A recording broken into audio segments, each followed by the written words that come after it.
Celebrating 70 years of coverage you can count on. This is KCBD News Channel 11's Daybreak Today. Now at 6, a man is in jail this morning after a robbery in South Lubbock. Plus, a petition to ease penalties for marijuana in Lubbock has been delivered to City Hall. We'll explain what comes next. And President Biden is in Israel as the war with Hamas continues. The latest is just ahead. Good morning. Thanks for waking up with us on Daybreak Today. I'm Angie Wynn. It's Wednesday, October 18th, the Go Casual for Kids Day, at least here at KCBD. We'll explain just ahead. Steve Devine is here as well, preparing us for the day weather-wise. Good morning, Steve. How do things look from your window? Good morning. Right now, not much going on here locally, and in fact, across much of the country. There is a low pressure area near North Dakota, and that's actually tapped into some slightly cooler air, pushing a cold front southward. Now, you'll see some rain across sections of Kansas. We're not going to get any rain out of that cold front. Not much cooling either. What we will get today, some gusty winds. Now, ahead of that front, it's quite a bit warmer than it was at the same time yesterday. At this point yesterday, Clovis was 14 degrees chillier than it is now. Lubbock right now, 8 degrees warmer than it was yesterday. Plainview, 10 degrees warmer, and again, compared to the same time yesterday. Actual temperatures at our regional airports, Snyder now 56, Lubbock 58, Levelland down to 46 degrees. Now, as the front enters the northern part of the viewing area this morning, winds will start to get pretty gusty, likely in the Lubbock area about midday. So I'm expecting our sustained winds to pick up to about 15 to 25, get gusty. But even though this is a cold front, I mentioned no rain, so sunny, we're still going to see our temperature peak above 80 degrees today. And after that, Angie, it's going to get quite a bit warmer before a significant weather change shows up in the 7-day forecast. We appreciate it. Thank you, Steve. And we're turning now to a developing story. President Biden is in Israel at this hour as the war with Hamas continues. The president will visit with Israeli leaders, including Prime Minister Benjamin Netanyahu. However, his meetings with Arab leaders in Jordan have been canceled after an explosion killed hundreds of people at a hospital in Gaza.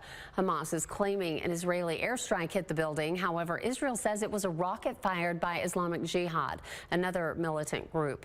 President Biden issued a statement yesterday saying he's outraged by the explosion, and his national security team is gathering information about the attack. This comes at the same time the president is considering a $100 billion spending bill. It would include defense aid for Israel, Ukraine, and Taiwan, as well as funding for security at the southern U.S. border. Senate leaders expect the president to send the request by the end of the week. However, for the bill to move forward, House Republicans will need to elect a speaker. Meanwhile, the U.S. State Department is warning Americans not to travel to Lebanon amid the Israel-Hamas war. Travel advisories for the country were raised to the do not travel level yesterday.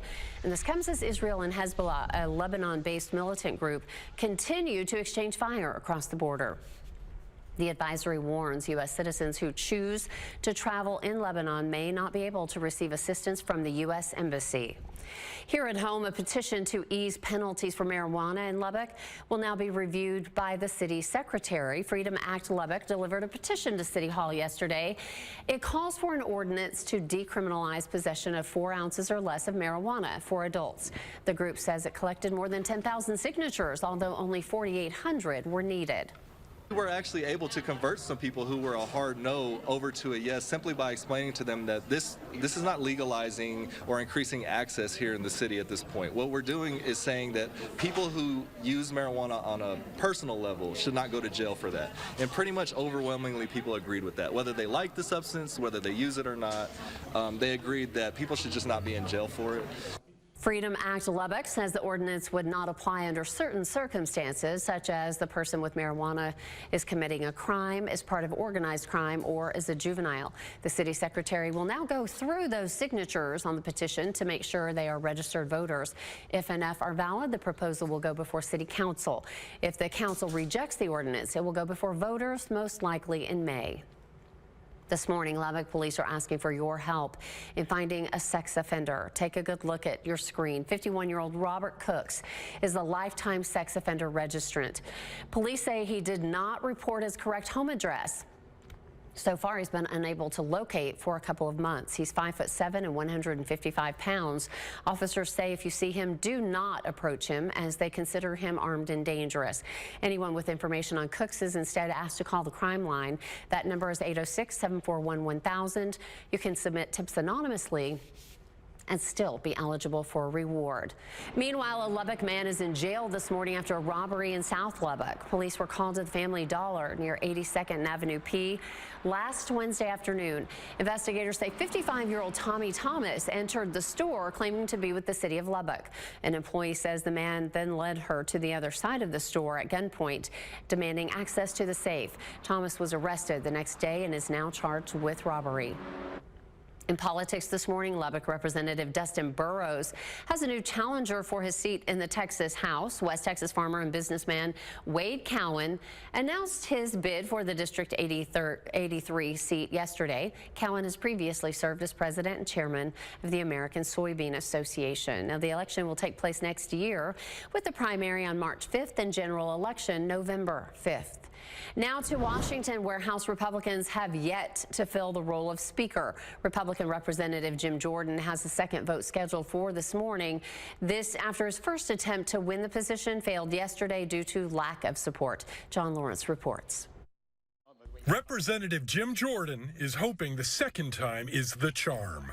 So we're going to keep working, and we're going to get to the votes. The Republican from Ohio is seeking more support in his quest to be the next Speaker of the House.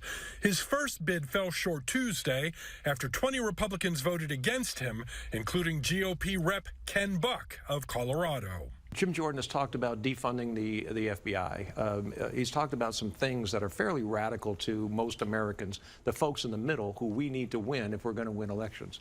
Republican Representative Kevin McCarthy was voted out as House Speaker earlier this month, and until a successor is named, the chamber is basically in limbo, unable to consider legislation, including government funding. And the threat of another potential government shutdown is only a month away. The idea that the Republicans kind of hit rock bottom and are nominating Jim Jordan for Speaker, I mean, Jesus Christ, Halloween's coming early. Jordan can only afford to lose 4 Republican votes if all Democrats are present. And House Minority Leader Hakeem Jeffries says his caucus is in talks to reopen the House with, quote, traditional Republicans. There are a whole host of other Republicans who are respected on our side of the aisle. Jim Jordan is not one of them. I'm John Lawrence reporting. Now turning to weather across the South Plains. Steve Devine is standing by at the First Alert Forecast Center with details on your day. Hi, Steve. Good morning. We've been talking about this morning a little bit of a chill, but not nearly as chilly as our recent mornings. Upper 30s Saturday and Sunday. Low temperature yesterday was 48, which is the average for the time of year.